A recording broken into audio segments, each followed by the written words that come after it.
5 বছর বাদে আপনারা আবার পরিবর্তন করে দেবেন। আমরা কি সেলিব্রিটি লোক যে ওআরএস খাবো ভাই? আপনাদের হাতেই পশ্চিমবঙ্গের ভবিষ্যৎ। আমি আপনাদের কাছ থেকে 5টা বছর চাই। ভালো না লাগলে 5 বছর বাদে আবার ভোট হবে, পাল্টে দেবেন। 7 দিনের মধ্যে ফার্স্ট কাজ হচ্ছে গুন্ডা দমন। কাঠফাটা গরম, সকালবেলা থেকে একেবারে পথে প্রচারে নেমে পড়েছেন সজল ঘোষ, বরানগরের প্রার্থী। আমরা এই কাঠফাটা গরমের মধ্যেই দুটো গরম গরম প্রশ্ন করব। সজলদা, প্রথম প্রশ্ন সেটা হচ্ছে যে এই একেবারে ভোটের চাপ, ভোটের উত্তেজনা, গরম, সকালবেলা থেকেই একেবারে গরমটা নেমে বারবার তুমি মুখ মুছছো। এরকম যখন গরম থাকে নিজের এই চাপটা সামলাও কি করে? রকেট যেভাবে আকাশের দিকে ওড়ে, সামনের দিকে যেভাবে রকেট ওড়ে, চাপ অমনি করেই সামলে যায়। ঠিক, মানে কি কি নিয়েছো? ওআরএস নিয়েছো পাশে? নুন জল। আমরা কি সেলিব্রিটি লোক যে ওআরএস খাবো ভাই? কিন্তু আমরা নুন জল খাই। আচ্ছা, আরেকটা বলি, সেটা হচ্ছে এই তো ঝঞ্ঝাট যে কোনো প্রফেশনে থাকে, এটাও একটা দিক যে মাথা গরম হলে এই গরমের না, এটা প্যাশন। প্যাশনও নয়, এটা একটা সম্পূর্ণ অন্য জিনিস। এটা প্রফেশন প্যাশনের মধ্যে কিছুতেই পড়ে না। তৃণমূলীদের কাছে এটা প্রফেশন হতে পারে, এটা মানুষের কাছে প্যাশন কারণ নয়। এটা প্যাশন হওয়ার কথা না, এটা হচ্ছে একটা সোশ্যাল ওয়ার্ক, এটা সমাজ সোশ্যাল রিফরমেশন, তার স্বার্থের লড়াই। কিন্তু রাগ হলে কি করে সামলাও? সবসময় সামলাতে হবে এমন কোথাও লেখা নেই। রাগ হলে নিজেকে সামলাতে হবে, এটাও কোথাও লেখা নেই। নিশ্চয়ই চেক করি, অ্যাভয়েড করার চেষ্টা করি, কিন্তু there is a certain limit. তারপর ওরা যে ভাষাটা বোঝে সেই ভাষায় উত্তর দিয়ে দিই। পক্ষকে মূল্যায়ন কি করবে যদি করতে হয় 1 থেকে 10-এর মধ্যে? 1 থেকে 10 বললে তাহলে কি করে হবে? শূন্য কি সংখ্যার মধ্যে পড়ে না? ঠিক। আচ্ছা, মানুষ কেন সজল ঘোষকে ভোট দেবে, কেন বিপক্ষকে দেবে না? বিপক্ষ সুযোগ পেয়েছে, তারা বলুক তারা 2 বছর এই কাজ করেছে।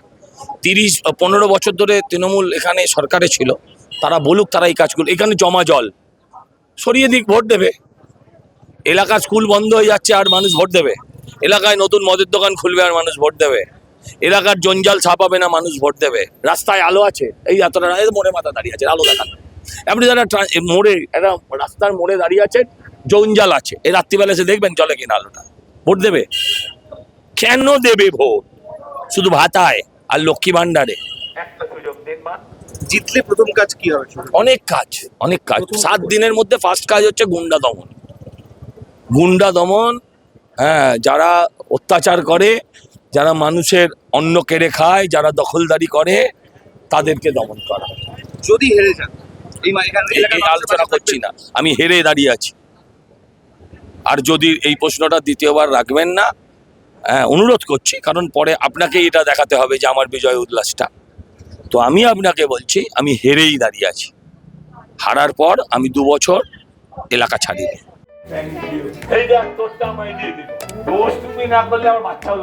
দিকে এত গরম, তার মধ্যে এই পথ চলা।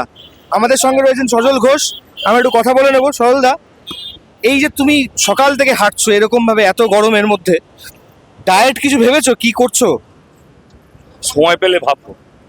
দুপুরে কি খাচ্ছো? খাচ্ছিই না, এমনি দেখো ভাই, আমি এমনিই 2 বার খাই। হ্যাঁ। আর এখন যত কম মানে খাওয়া যায় তত কম খাচ্ছি। কোনো সুগার প্রেশার এরকম কোনো ওষুধ? ওগুলো আমার শত্রুদের হবে। আচ্ছা, আর দুপুরে কি খাচ্ছো? মজা করলাম কিন্তু, কিন্তু আছে এই কথাটা না আমার নেই। আচ্ছা। আর ওই যেটা বললাম শত্রুদের হবে, ওটা মজা। সে ঠিক আছে, তোমার এরকম কোনো ওষুধ খেতে হচ্ছে না নিয়মিত? আর আমার জন্য অনেকে ওষুধ খাচ্ছে। বিপক্ষকে বললে কি এটা? সে তারা বুঝবে যারা খাচ্ছে। আর ইশারাই কাফি, মুখে বলে কেস খাবো কেন? দুপুরে কি খাচ্ছো, কোথায় খাচ্ছো, কি খাচ্ছো? খাচ্ছি না বলছি তো। দেখো ভাই, যেমন পাই খাই, না পেলে খাই না। কারণ আমার পৃথিবীতে 2 ধরনের মানুষ আছে, বিশেষ করে বাঙালিরা। এক শ্রেণী হচ্ছে খাবার জন্য বাঁচে, আর এক শ্রেণী হচ্ছে বাঁচার জন্য খায়। ঠিক। আমি ওই দ্বিতীয় পর্যায়ে পড়ি। ঠিক। আর দ্বিতীয় পর্যায়ে বেশি খেতে লাগে না। আর রাত্রিবেলা বাড়ি ফিরে কি একেবারে বাড়ির খাবার? অবশ্যই, যেটাই খাচ্ছি বাড়িতেই খাচ্ছি।